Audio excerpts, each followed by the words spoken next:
ಅಂತರ್ಜಾತಿ ಮದುವೆಯಾಗಿದ್ದಂತಹ ಬಹುದೂರ್ಪುರ ಗ್ರಾಮದ ಶುಭಂ ಕುಮಾರ್ 19 ವರ್ಷ ಹಾಗೆಯೇ ಮುನ್ನಿ ಕುಮಾರ್ 18 ಎಂಬುವರು 8 ತಿಂಗಳಿಗೆ ಫೇಸ್ಬುಕ್ನಲ್ಲಿ ವಿದಾಯದ ಪೋಸ್ಟ್ ಹಾಕಿ ಆತ್ಮಹತ್ಯೆ ಮಾಡಿಕೊಂಡ ಘಟನೆ ಬಿಹಾರದ ಬೇಗುಸರಾಯ್ನಲ್ಲಿ ನಡೆದಿದೆ. ಕೆಲ ವರ್ಷದ ಹಿಂದೆ ಇನ್ಸ್ಟಾಗ್ರಾಂ ಮೂಲಕ ಇವರಿಬ್ಬರ ಪರಿಚಯವಾಗಿತ್ತು. ಈ ಪರಿಚಯ ಪ್ರೇಮಕ್ಕೆ ತಿರುಗಿ 2024ರ ಅಕ್ಟೋಬರ್ನಲ್ಲಿ ಮನೆಯವರ ವಿರೋಧದ ನಡುವೆಯೇ ಇಬ್ಬರು ಓಡಿ ಹೋಗಿ ವಿವಾಹವಾಗಿದ್ರು.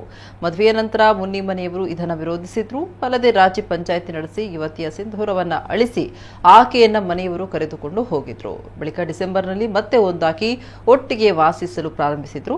ದಂಪತಿಯ ಸಂಬಂಧಿಕರೊಬ್ಬರು ಮಗುವಿನ ಚಿಕಿತ್ಸೆಗೆ ಆಸ್ಪತ್ರೆಗೆ ತೆರಳಿ ಶುಭಂ ಮನೆಗೆ ಬಂದಿದ್ರು. ಈ ವೇಳೆ ಅವರು ಎಷ್ಟೇ ಬಾಗಿಲು ಬಡಿದ್ರು ತೆರೆಯದಿದ್ದಾಗ ಕಿಟಕಿಯಲ್ಲಿ ಇಣುಕಿ ನೋಡಿದಾಗ ಶುಭಂ ನೇಣು ಬಿಗಿದುಕೊಂಡಿದ್ದ.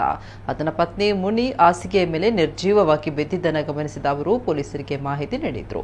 ಈ ದುಡುಕಿನ ನಿರ್ಧಾರ ತೆಗೆದುಕೊಳ್ಳುವ ಮೊದಲು ಶುಭಂ ಇಬ್ಬರ ಫೋಟೋವನ್ನ ಫೇಸ್ಬುಕ್ನಲ್ಲಿ ಪೋಸ್ಟ್ ಮಾಡಿ ಗುಡ್ ಬಾಯ್ ಅಂತ ಬರ್ಕೊಂಡಿದ್ದ. ಘಟನಾ ಸ್ಥಳಕ್ಕೆ ಪೊಲೀಸರು ಭೇಟಿ ನೀಡಿ ಪರಿಶೀಲನೆ ನಡೆಸಿದ್ದಾರೆ.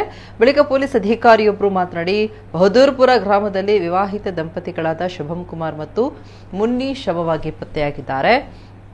ಅವರ ಸಾವಿಗೆ ನಿಖರ ಕಾರಣಗಳು ತಿಳಿದು ಬಂದಿಲ್ಲ. ಘಟನೆ ಸಂಬಂಧ ತನಿಖೆ ಕೈಗೊಂಡಿದ್ದೇವೆ ಅಂತ ಮಾಹಿತಿ ನೀಡಿದ್ದಾರೆ.